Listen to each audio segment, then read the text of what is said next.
Welcome to Launch, the GCC podcast. I'm your host, Marty Duran, Director of Communications for the Great Commission Collective. We're a global network of churches partnering together to plant churches and strengthen leaders. On today's episode of Launch, we're going to revisit a religious cultural phenomenon, young, restless, reformed, which took the evangelical world almost literally by storm a number of years ago. We're going to be looking back on that today with Dave Harvey, the president of Great Commission Collective, Tim Challies, who is a pastor in Canada and operates Challies.com, one of the most influential websites in the YRR time and beyond, and Collin Hansen, who's vice president for content and editor-in-chief for the Gospel Coalition, and who came up with the phrase Young, Restless, Reformed some number of years ago as he was covering the movement as a journalist. I think you're going to enjoy the breadth and depth of this episode. So now here's Dave Harvey, Tim Challies, and Collin Hansen. Well, thanks everybody for coming back for another episode of Launch. It is my privilege to host this particular episode for a lot of good reasons, but primarily because this is going to cover a lot of familiar ground for some of you. It'll be new ground maybe for some of you, but it's important ground, especially in the American evangelical context, and I guess even the Canadian evangelical context, because we have a Canadian rep here, So I do want to introduce to you two guys and then remind you that Dave Harvey, the president of GCC, will be with us as well. He'll be running most of this conversation. But first of all, the legendary Tim Challies, who is in Ontario, Canada. Tim, I remember your website from when I was a wee lad, and I would log on and see your website, and you really are like the granddaddy of evangelical websites. So congrats on the longevity. But for anybody who might not know you, who are you and where are you, and a little bit about yourself? Sure. I am a husband to Aileen. I'm a father to 3 children, a daughter who's in high school, a daughter who's in college, a son who's in heaven. And I'm a pastor/elder at Grace Fellowship Church in Toronto, Canada. And I have a blog website called Challies.com. I've been doing that for nigh on 20 years now. Wow. And very much enjoying it. I've written a few books along the way, but the blog is and continues to be the main thing, the thing that I love most, and the thing that I give the best of my time to. That's excellent, man. I give you all kind of props for seeing that train coming down the track so long ago and jumping on top of it. I mean, that was really, really stellar. Collin Hansen, you look like a college football coach, dude. I mean, please don't scream into the mic. It's true. In a different life, I would be a college football coach. You just nailed it right there. That is pretty much spot on. In my days in ministry, I think I should have been a college football coach. Yeah, there's a lot of similarities. So I just told everybody who you are. So where are you, and a little bit about yourself? Appropriately, I am in Birmingham, Alabama. Wife is Lauren, and we have 3 kids, age 7 and 4 and 6 months. And I serve as an elder at Redeemer Community Church here in Birmingham. Go way back with Dave through that. And also then with my day job, I have learned a lot from Tim and appreciate a lot from Tim over the years.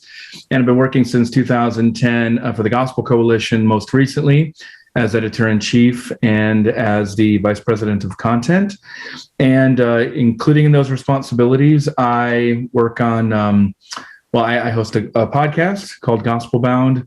And like Tim, have written a few books along the way as well. And just excited to be here and grateful for you guys, good friends in ministry.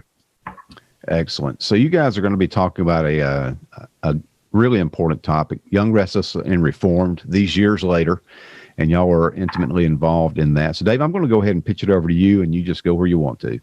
Yeah, thanks, Marty.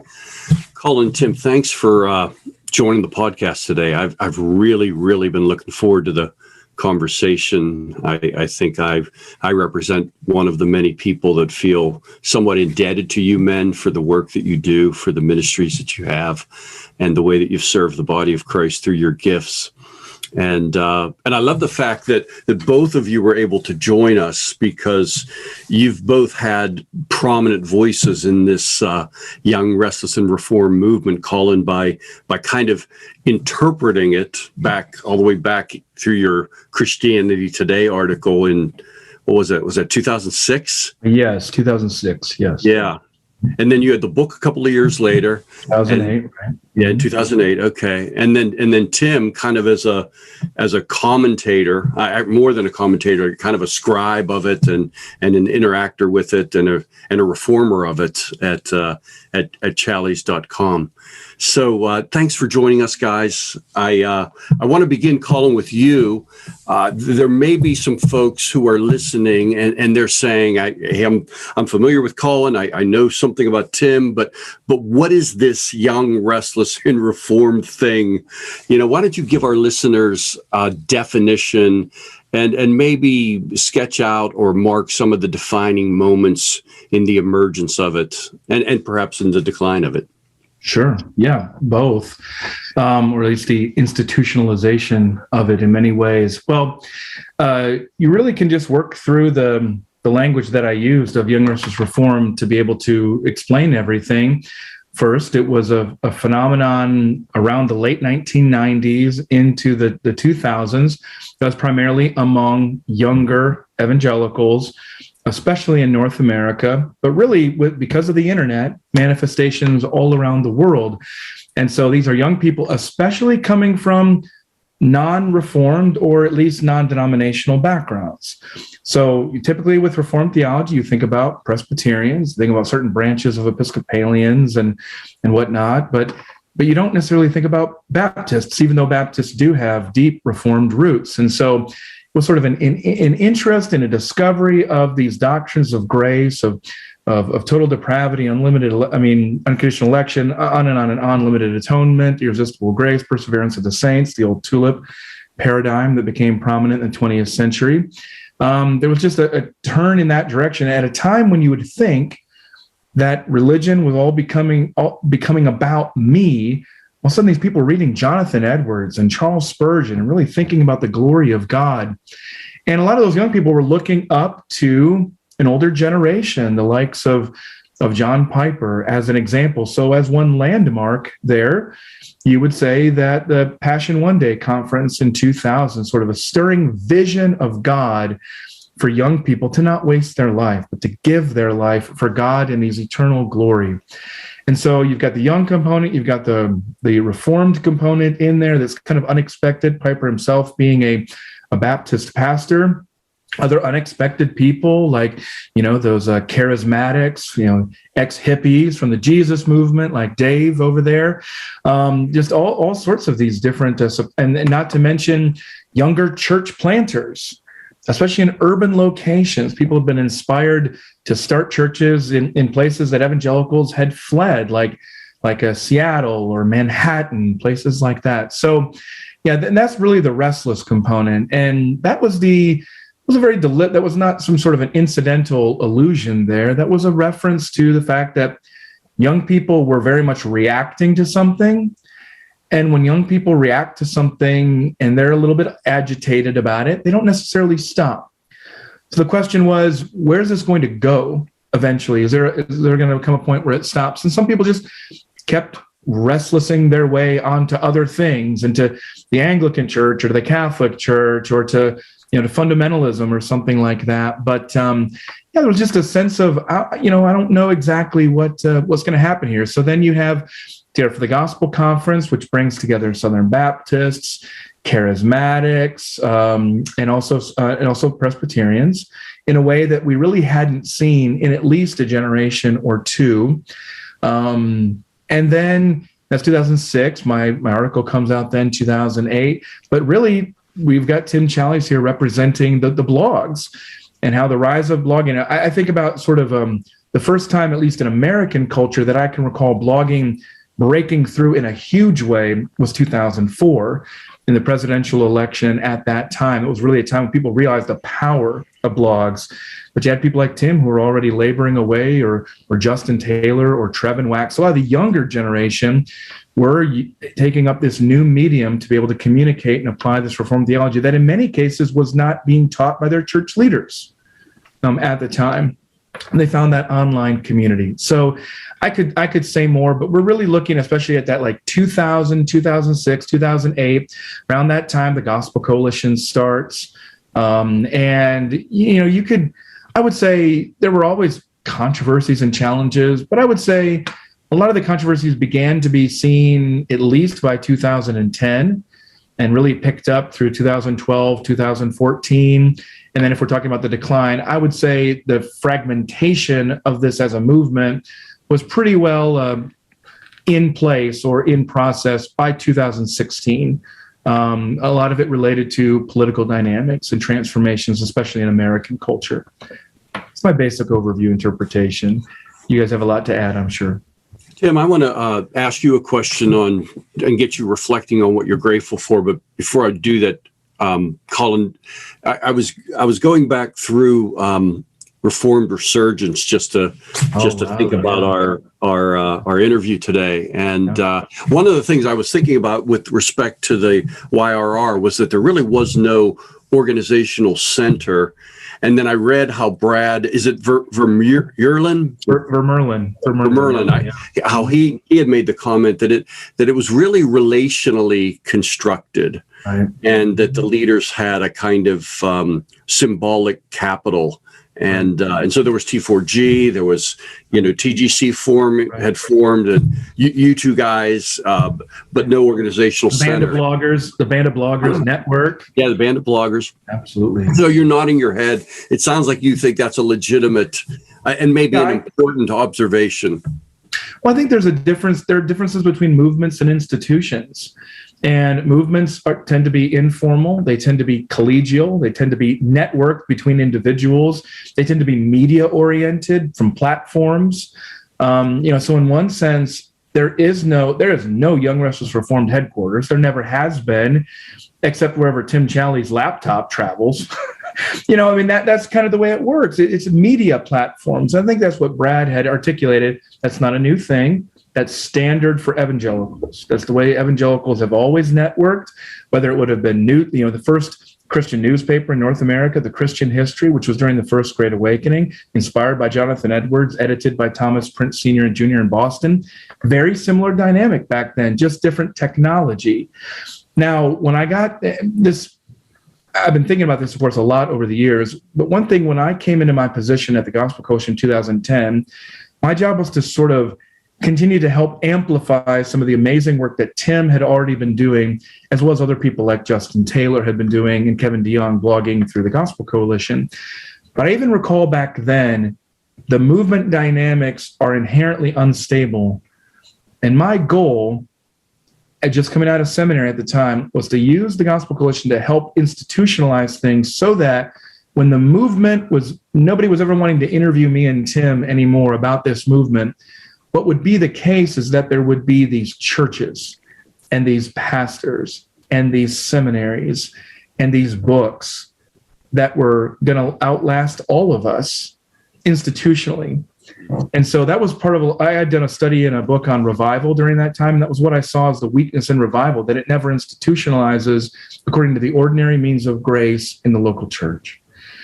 And so, yes, definitely movement dynamics you're describing right there. But there has been an institutionalization that I think is necessary and healthy, and I hope that will outlast any of these conversations.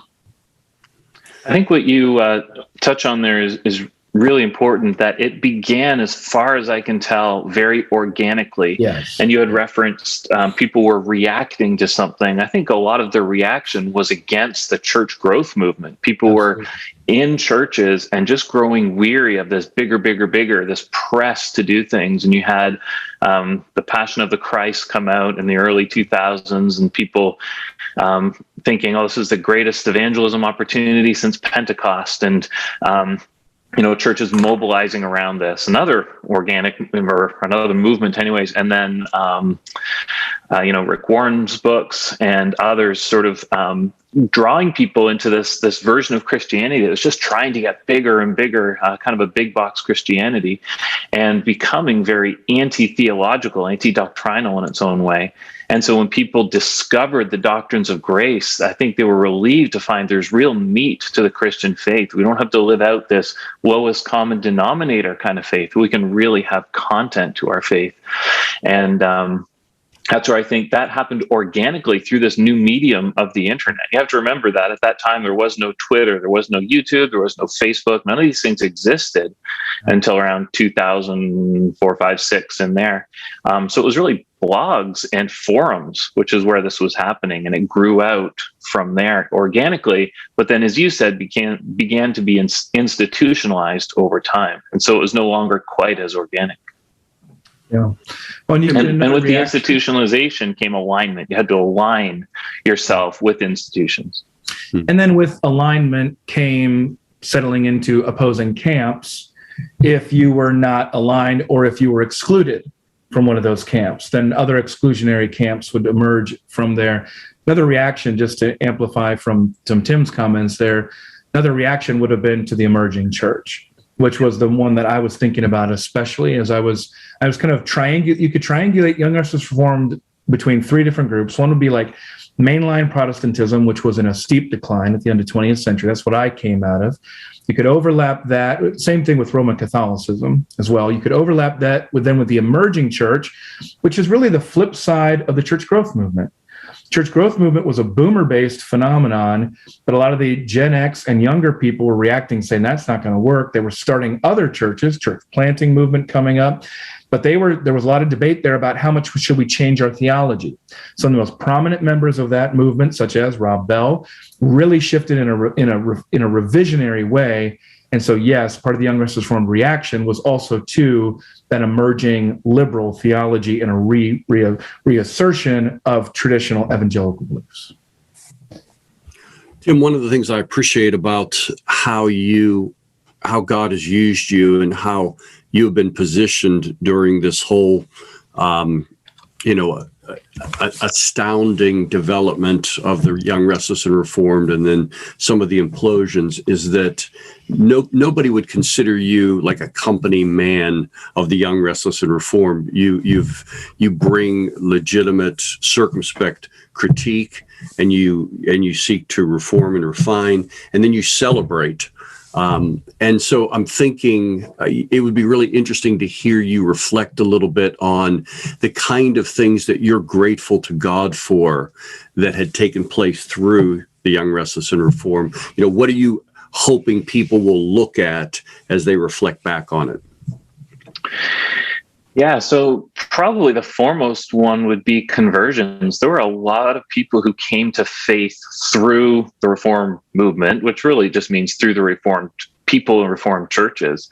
A lot of people came to faith. Some had been in churches all their lives, but had never really encountered the gospel. Others were not at all, had never been in church or never considered themselves Christians and were saved. And I see that maybe particularly here in Toronto, a very multicultural city, people immigrating from around the world. And it's amazing how many are immigrating with their faith now, but faith they found through the internet and through these sites, through these books, through these various forms of media. So the Lord really worked to draw people to himself. And then he worked to give his people sound doctrine. And as Collin was saying, many people were coming out of an anti-theology background. So they may have truly loved the Lord, but they loved him on very little basis of knowledge because their churches just weren't interested in teaching doctrine. Doctrine divides, they would say, or something along those lines. Or maybe they've been in churches that were diving into liberal theology, either sort of traditional liberalism or the new version through the emerging church. And now they found historic Christian doctrine that they could sink their teeth into and that really fed their souls. And so I think a lot of people put down deep doctrinal roots through the movement. And a lot of the movement it wasn't creating theology, it was looking back. And so the Puritans suddenly became heroes again. And some of the, Charles Spurgeon and others, Jonathan Edwards, who have been writing years ago, people were going back in time and discovering the treasures of the Christian tradition, which was wonderful. And then the third thing would be that created lots of great resources. And so we had, initially it was blogs and then books that were being written and dispatched around the world. And since then, lots of other forms of media content, podcasts and video. And so the church has become very well resourced, lots of very, very strong resources to help people.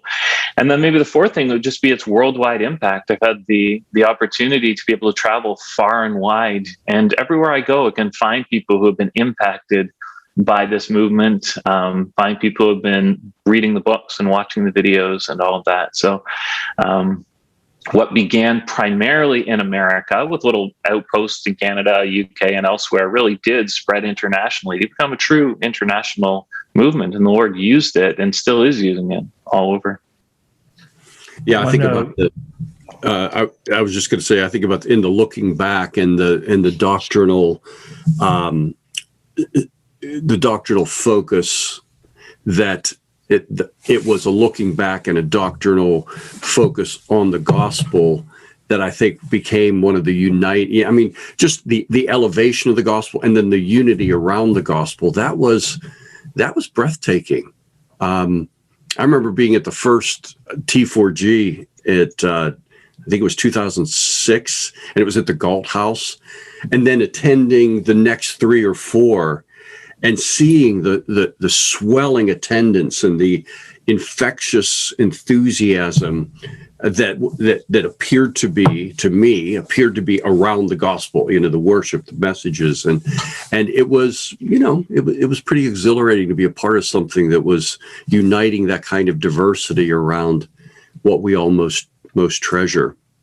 Collin, you were going to say something? Well, I was just I couldn't agree more, Dave. And to add one thing to Tim's comments there, he made a great point about the resources available. One that I would add here on the timeline, I don't remember the year, but the ESV Study Bible would be a good example of another one of those marks that you'd put on the timeline of the Young Restless Reform. Also an interesting project because it bridges between two worlds. It's got Justin Taylor, who had the major blog, but also was the editor behind that project. So I think it'd be remiss also if we didn't single out Crossway's unique contributions to this movement in many ways. One of them was as my publisher in 2008, but in many, many other much larger ways, publishing people like John Piper, plenty of others, as well as Kevin DeYoung and others. But yeah, that's ESV Study Bible was a major. You pretty much knew what you were dealing with if you walked into a church and you saw a bunch of people lugging around these massive ESV Study Bibles with that orange cover. You knew what you were getting. And it was going to that raises an interesting point, which is this movement created a parallel subculture or something. And so you could identify people by their ESV or something.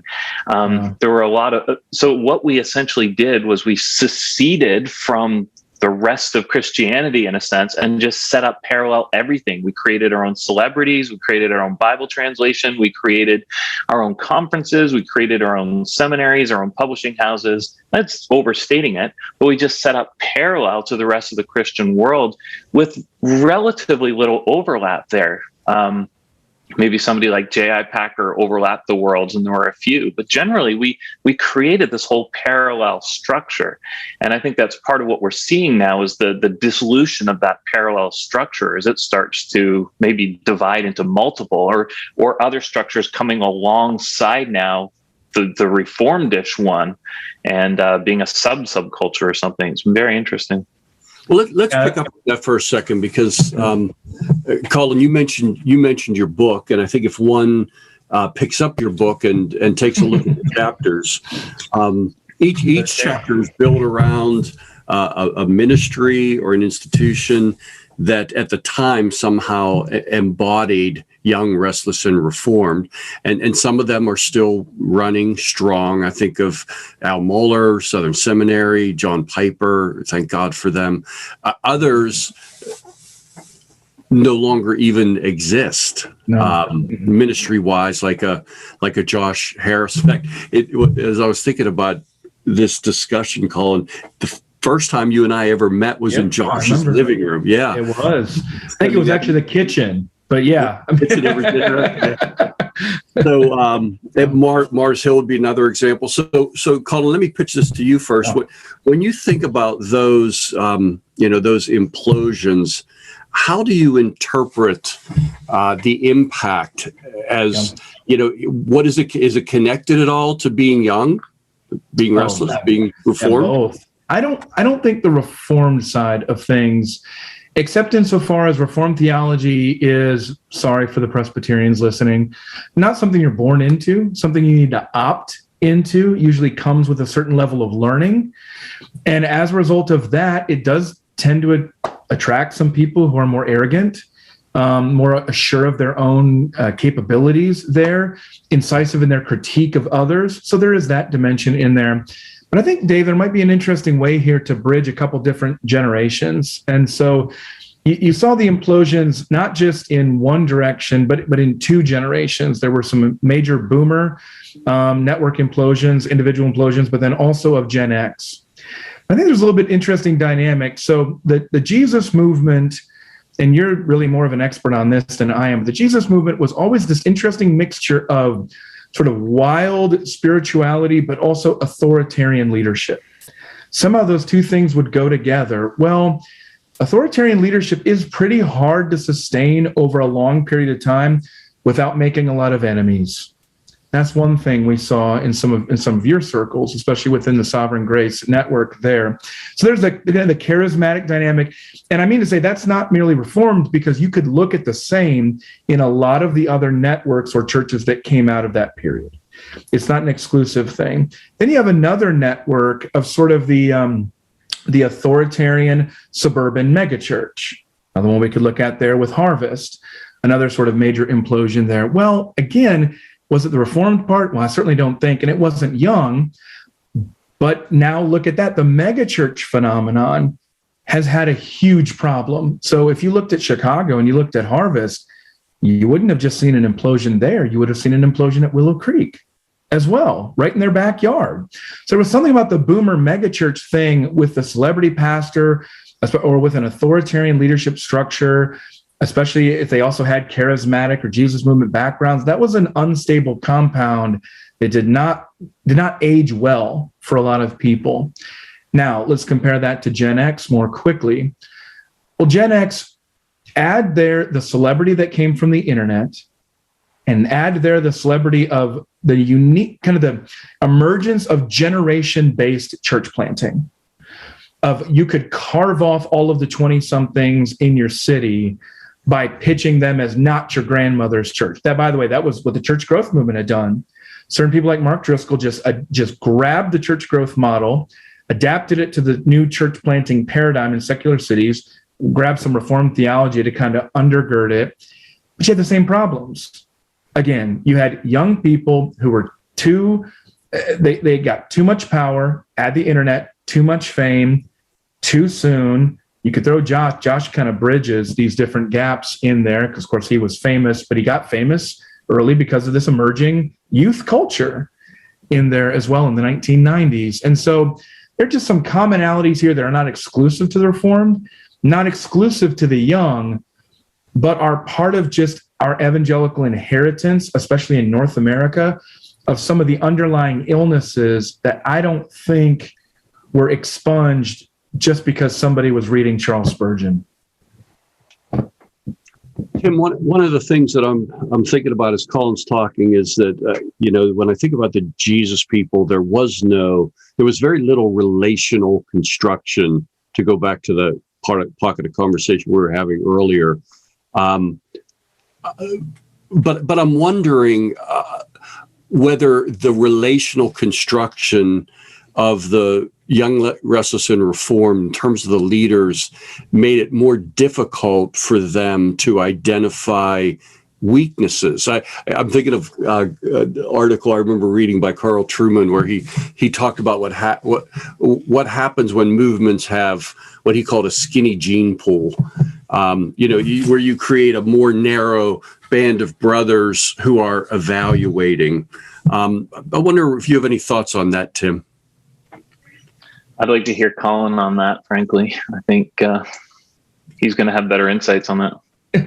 Well, he wears skinny jeans more often. Is that what you're saying? Yeah, exactly. Well, I mean, I just think we're in a capitalistic market system where there are lots of different ways for you to be able to get rich and famous. And I'll just go ahead and say it. Mark Driscoll had one way of being able to be famous in a religious marketplace that had its own problems. And now is where I'm going to get in trouble. John MacArthur has a different way of doing it. And I'm not trying to equate the two because they're very different. I'm just saying in a religious marketplace, this is why Brad Vermeulen's critiques are important. And this is where Carl, where he comes in with some of that Marxist background and some of that social historian training that he's got, he applies this and says, a lot of what you're seeing here is what happens when capitalism comes to church. When all of a sudden you can get rich by peddling the gospel. You can get rich by being courageous. You can get rich by being, and I'm not necessarily saying these people are motivated by that, but it's playing with fire. If you understand, I mean, you can get rich by doing what Tim does. You can get rich by doing what I do. It is we would be very foolish to be pointing figures at everybody else saying, well, see where they want to see where, and not realize we're all in the same situation where we're in a religious marketplace where you can get famous by being good at peddling the gospel and peddling your resources. That becomes tremendously tempting. And so I just hope that if anybody's listening and they hear me in different avenues pointing the fingers at others, like, yeah, I'll point out problems, but I do hope they realize that I got a lot of fingers pointed back at me, that this is a temptation. I mean, Tim was talking earlier about institutional alignment, and I loved what you said, Dave, about how Tim could never be accused of being a company man. That's one reason why so many people listen to Tim, because they know that he has refused to be boxed in by any particular group. Well, I hope people understand over time. I hope they've seen if insofar as I have integrity, I hope they've seen that over time. But yeah, I'm a company man. I represent an organization.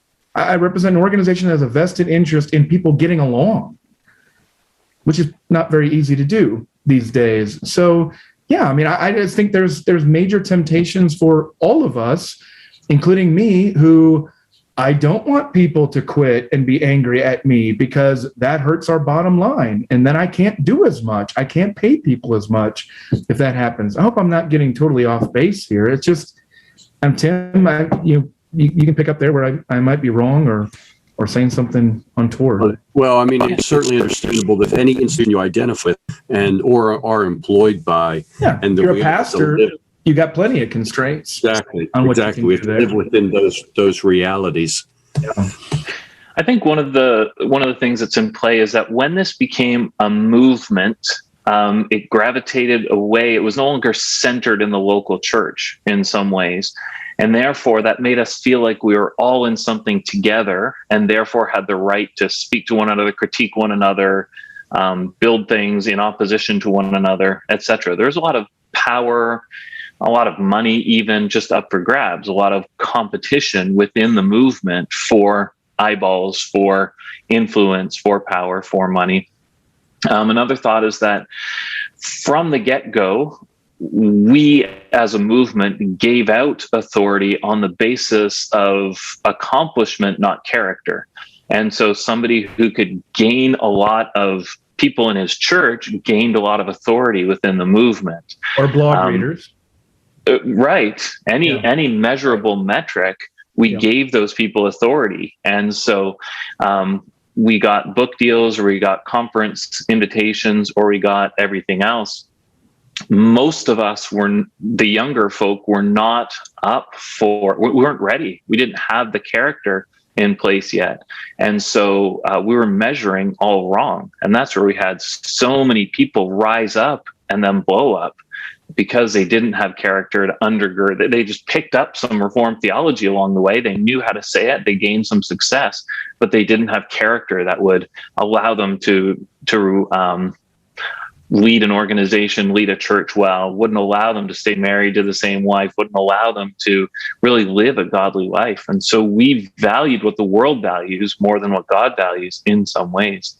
Yeah. Tim, And that was ultimately to our detriment. Yeah, let me jump in and ask you a question about that. Was the Young, Restless, and Reformed movement, do you think it was uniquely fertile ground for that to happen, for a celebrity to emerge?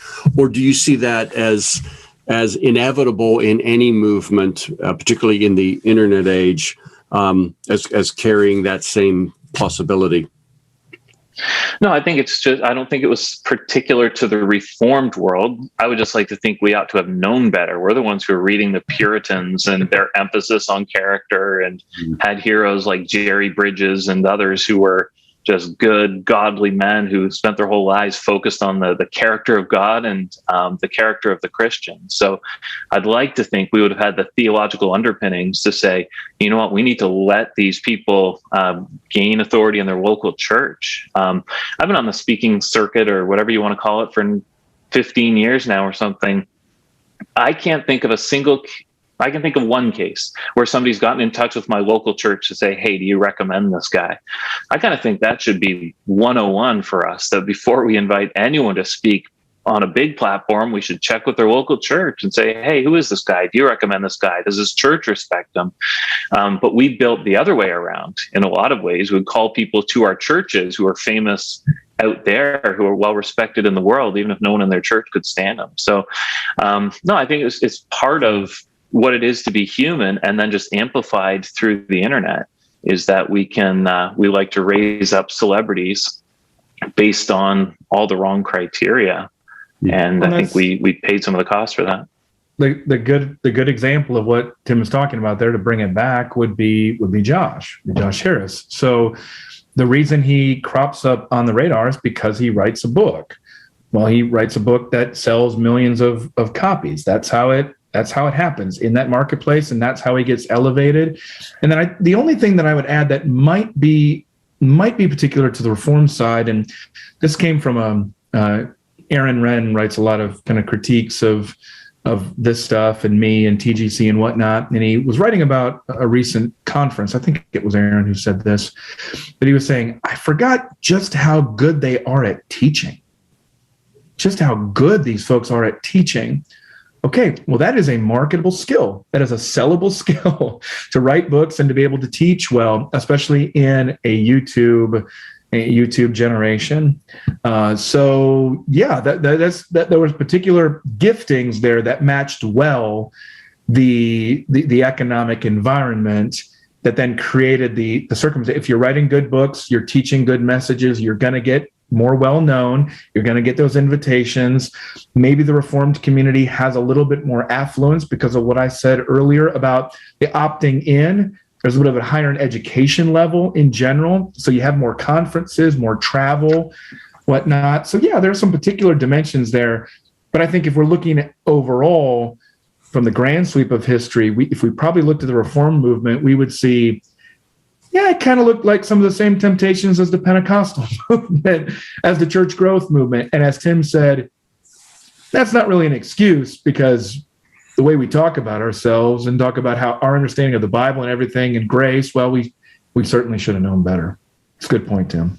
So, since we're already in this terrain, let's just go ahead and have this part of the conversation. And I want to draw both of you out on this, because I think you've both been called to publicly interact with movements and ministries that are shaping evangelicalism. So I'm going now in my mind to the Rise and Fall of Mars Hill podcast, wildly successful. And I find myself, as more time has passed, not simply being more reflective over it, but more conflicted over it, and more conflicted about the public dissection of a ministry. And so given what you guys are doing all the time, I think it would be helpful to hear both of you comment on the principles that guide you as you interact publicly over ministries and teaching and leaders. So, Collin, why don't you start? Yeah. Well, I mean, how long, Dave, before somebody calls you about some of the movements that you've been a part of in the past and wants to do a podcast about talking to you about that? I mean, it's one thing when it's dissecting somebody else. It's another thing when somebody calls me up and says, "Hey, guess what? The next podcast is going to be about TGC or something like that." Well, I didn't listen. I'm not. Mike's a friend, of course, a mutual friend of ours, Dave, and I just didn't listen to it. That's not because I didn't tell other people they shouldn't listen to it. That's my life, and it was pretty painful. So I just didn't. The entertainment value that it had for other people held no entertainment value for me, because that was a painful time of my life. Those are some of the just worst memories, worst experiences of ministry that I've ever had. And I hope that the takeaway will be from people what Mike, I'm sure, intended. I know Mike intended this, that this would be a way to learn from the mistakes, just as the way we're talking here today. I know that was Mike's intent, and I hope that that's what people take away. But probably a lot of what people will take away is that, wow, it's really entertaining to listen about churches and Christians doing horrible things. It's very entertaining. And by the way, makes you a ton of money as a ministry, if that's the business that you're in. Very good money maker for us. I mean, if you're in media doing that, we don't do that at TGC. I'm not trying to judge everybody who does. I'm just saying we don't do that for reasons of wanting to focus on the good things of building up the church. But I understand why people do it from a variety of other reasons. But the main concern I have, Dave, and I'm sure this is your heart with the people that you're serving with GCC and on this network, would be that there will be a lot of good pastors who are trying to exercise authority in proper ways, who are going to take it on the chin and probably go down because of what people listening to this podcast. And I know that's not what Mike or Tim or anybody else at Christianity Today had wanted, but that's just the way these things work. And if anybody doubts that, you can talk to all the pastors in my inbox who are already telling me that. Well, I appreciate your response, Collin, and I love the fact that you're sharing from your heart. It's helpful to remember that you're not a professional. You're not trying to be a professional. These things engage your soul, and you draw lines based upon that and based upon the impact upon your soul, which I think is wise. And I agree. I don't think it would ever be Mike's intention to do anything but create lessons that can be learned. Yeah. And we have to see whether that's the fruit of this. So Tim, could you talk about, because you do interact and you do critique, and you do it in a way that seems to engender trust and respect. And so what are some of the principles you think about that guide you when you do that? Yeah, I'll try to remember to get to that. A couple of things I want to say before. I would say I did critique. I don't feel like that's anything that's of great interest to me anymore. And I'm kind of drawing a line around the time my son went to be with the Lord. And that just changed something within me, and things that were interesting and engaging to me before just aren't anymore. That coincided with the crumbling of the movement such that it was. So I'm not sure what's leading and what's following there. But I find a lot less interest in critiquing the movement, in really even caring about it as a movement anymore. When it comes to the podcast, to Rise and Fall of Mars Hill, I wasn't able to tell if it was, let's say, Smithsonian Magazine or People Magazine, whether it was history or, I don't know, sociology or something, gossip, essentially. I think I wouldn't be surprised if someday, as we look at the Reformed world, we see that gossip was the main reason this whole thing fell apart. I think this whole movement has been just completely stuffed full of gossip from the get-go. It's been one of the besetting sins of the movement. And I alluded to it earlier, but I think when it became a movement, that gave us the thought that we could critique one another, that we had to defend the movement from other people. And so we spent a whole lot of time talking about people instead of talking about the Lord, and dissecting people instead of just growing in character. And there's a real defensiveness to us. Who's in, who's out? Who are we going to cast out of this thing? Who are we going to draw in? And really, that's what the Mark Driscoll thing was from the get-go. He was going to go emergent, or he was going to go reformed. And there's kind of a turf war, I think, over drawing him into our camp, and a kind of victory when we got him instead of the other guy. So I think gossip has been huge. And I'm not convinced that podcast and any others, there's a whole lot of YouTube content about other movements and other people. I just think there's a lot of gossip in this world, a lot of talking about people.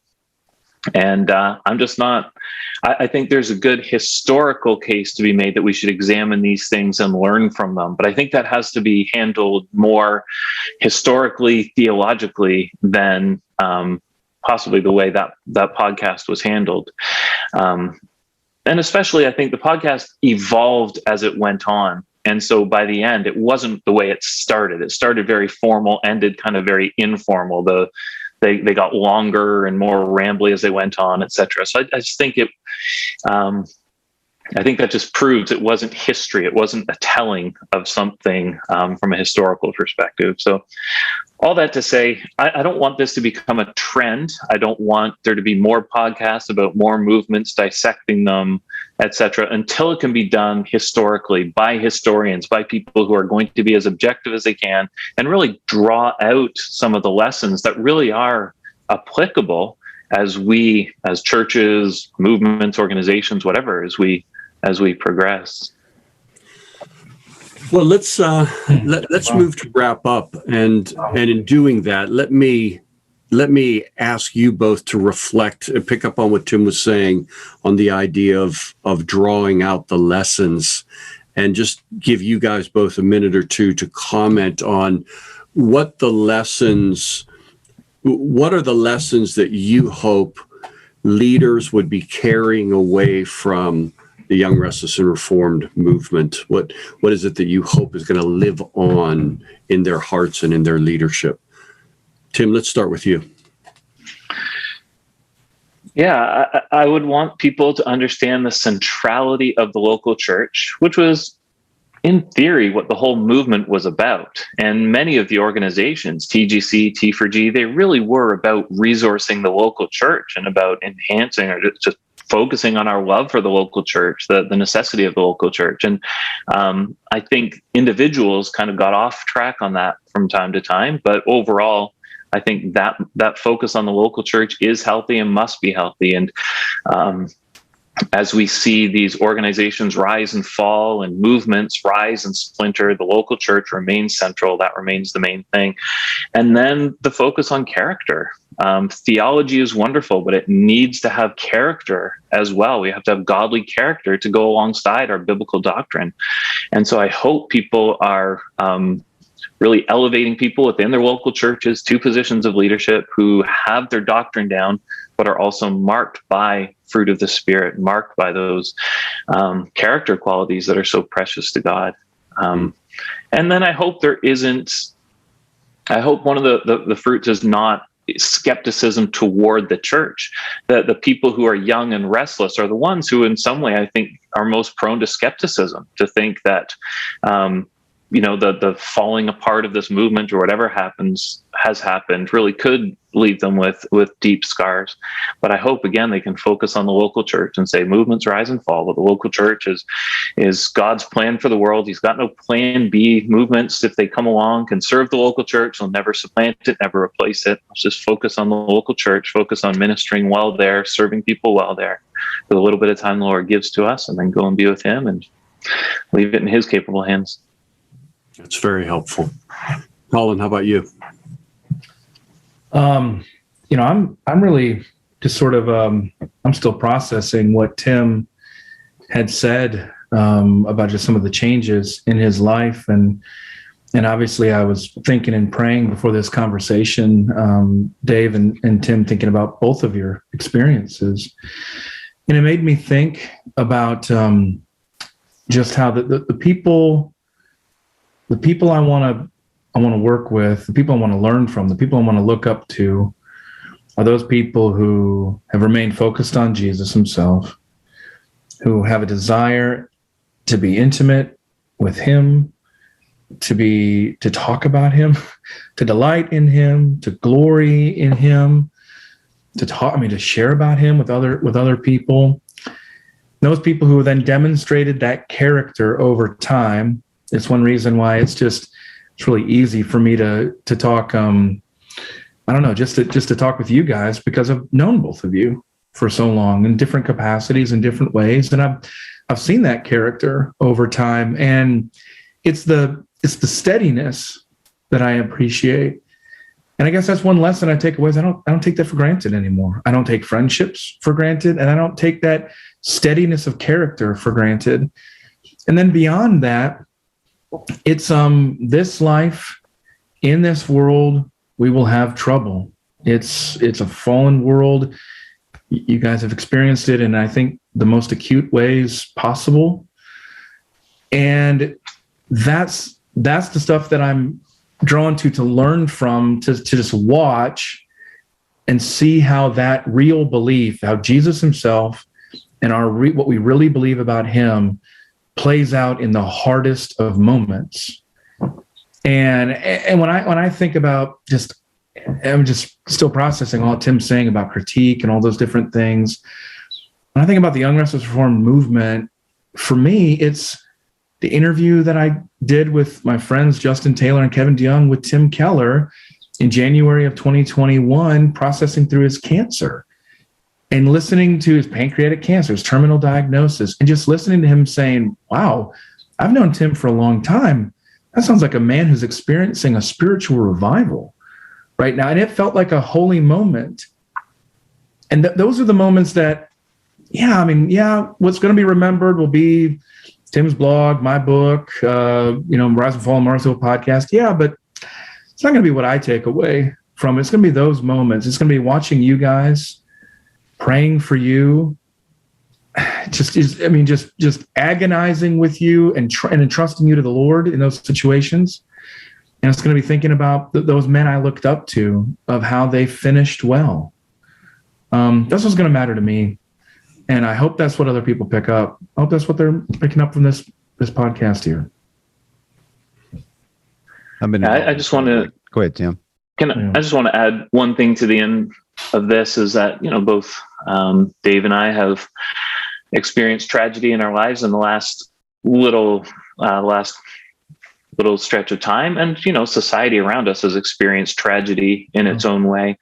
And I was able to face it a whole lot better, a whole lot stronger because of Reformed theology and because of the connections I had made, the people I had met, the books I had read, the podcasts I had listened to, the sermons I had heard, the conferences I had attended, all of this. And so it did build me up and prepare me for what God was going to bring my way through his sovereignty. So Reformed theology was never conferences. Reformed theology was never a movement. It was always truth mined from the riches of God's word and then fostered through the long history of the church, through the tradition of the church. And I'm just so thankful that I had it available to me, that I believed it and had it undergirding my life before experiencing tragedy.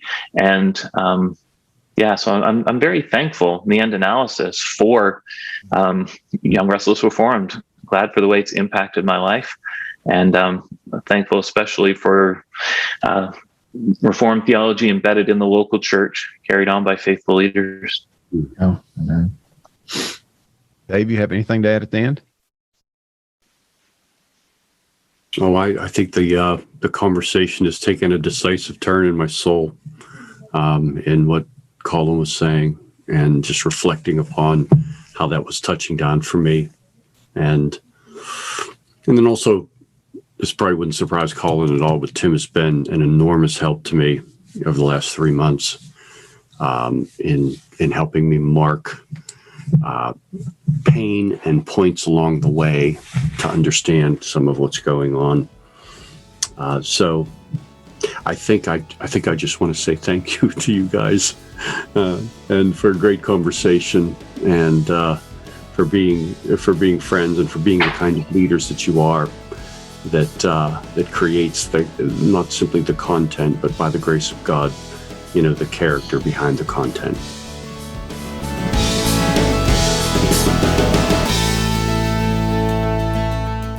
Thank you for listening to Launch, the GCC podcast.